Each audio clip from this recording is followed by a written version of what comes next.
Daylight, my MVVs, welcome.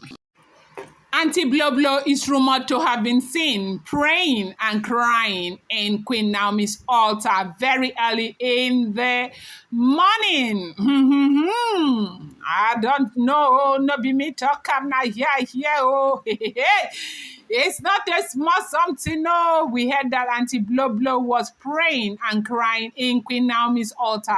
Of all the altars in the world, it was Queen Naomi's altar that she decided to go and pray and cry.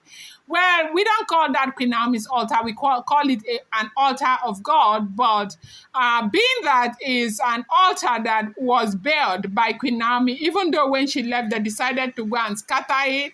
And right now, they rebuilt it and they scattered again, rebuilt it. And, you know, we had that cat had conference there. They decided to go and renovate and, you know, to show that light is bigger than darkness. So what we are hearing now is that with all the happenings going on in the palace, the both bars here and there, unrest, wahala, left, right, and center, that everybody is already exhausted with everything that is happening, especially Aunty Blublu. There's nothing they have not done. There's nothing they have not said to convince the Ooni of Ife to decide as in to keep these women in the palace. The man has refused, as if somebody is using something to push the Ooni of Ife. You know something about life is that I have also heard the other time that they said that any woman who uses something, some kind of influence, maybe some kind of diabolical influence to make a man fall in love with her, when the man turns around and begins to hits on her, that it will be worse than the love, the passion of love. You do know that, you know, Queen Naomi has gone through so much. People have done so much. The truth remains that any child that say mama will not sleep will never sleep. Oh, this is exactly what is going on here. Look, I do not, I'm not that person that want to celebrate when people are going through pain. But I want to sincerely think that Queen Naomi has suffered too much. She has suffered too much. So when people begin to, you know, dish what they will not want on other people, when the repercussion comes, they should not cry. They should take it, swallow it, sink, lime, and sinker. Hook, lime, and sinker, rather. And that is exactly what is going on. Now, the same Queen Naomi that is a bad person, Queen Naomi that is too proud, Queen Naomi that is this, Queen Naomi that is that altar, it was Queen Naomi that built it, and right now, you know, you guys are going there to cry. This same woman that you people did everything from what we are hearing. No, I don't live in the palace of the Ooni of Ife. But from the very beginning, we have heard that Oloris did everything that is within their power to ensure that that relationship between Queen Naomi and the Ooni of Ife was ruined for life. That there's nothing that was not done. Where they are right now is just the grace of God and the prayers of people who love Queen Naomi.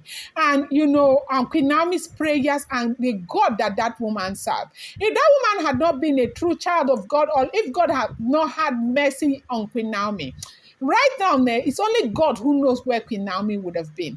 What didn't Queen Naomi go? When this marriage, the first time, this one that I see a lot of people talking about, bloggers saying this.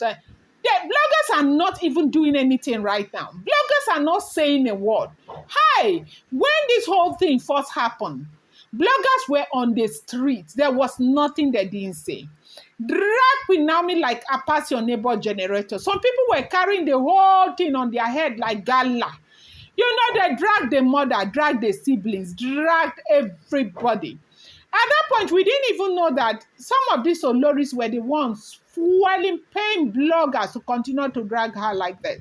Now, when Ooni of Ife eventually left her to go and marry all of these wives, oh my God, people talked. There was nothing within here.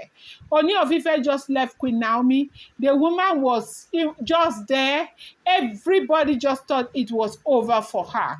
But, you know, As a child of God, Queen Naomi has always loved her God. Queen Naomi has always believed in her God. Queen Naomi is this one that has always known that God will never fail her. I don't know the kind of faith that that woman has in God. She has been going about doing her own things and all of that. What happened? When the Ooni of Ife wanted to go back and beg Queen Naomi, elders, all those elders that are no longer in the palace. And I am so happy that things are going the way they are going now, because it's looking as if it's because those elders are not there that things are going smoothly. They said Ooni of Ife should not go. Why should Ooni of Ife be begging a woman? He is a monarch. At the snap of his finger, women will come like water. They'll come like rice. They'll come like, these days rice is not even cheap. This. They convince Ooni of Ife. They introduce women to Ooni of Ife. In fact, 3 months, 4 months, 5 months, 6 months into the marriage to all of these women, they were still bringing women. They brought Olori Peju. They brought that American nurse that wanted to come. That one, hey, if that one had come down that palace, as a matter of fact, everything would have been the end. They kept introducing. But by the grace of God, Ooni of Ife tested what he wanted to test. And later he found out that, look, there can never be two women like Queen Naomi. Not in this lifetime. I'm going back to my wife. I want to be with my wife. He started fighting and fighting. Now, this fight is what is bringing this repercussion that is making Oloris cry and pray what? Now, Queen Naomi, it's a good thing that she stood her grounds, that she's not returning back to that palace until they leave. Because at some point they were talking about, putting a distinction, bringing her in and all of that. The woman said, no, I don't want crowd. I am not going to be in the midst of any crowd. You either pick me or you pick them. That is what I am saying. And that is what she has been saying, because up until the last time I checked, she is still saying that if they don't get those women out of the palace, she is not returning back to the palace. This is a woman who knows her word. This is a woman who understands her word. This is a woman who knows who she is. Like a lot of people say, it's pride and right. Is it your pride? Who said you shouldn't have pride? Right now, they said Aunty Blublu was seen praying and crying in her altar very early in the morning. And now praying to God and crying. So what is this tears for? Is it for real? Like, what is it about? Is it a tears of defeat? Is it that it is just that Queen Naomi has defeated you at the end of the day? Because nobody ever thought that Queen Naomi was going to win this battle. It's just the grace of God that Queen Naomi is winning.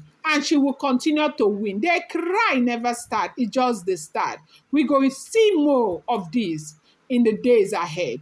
I'm going to bring you more update. I appreciate you so much. Thank you.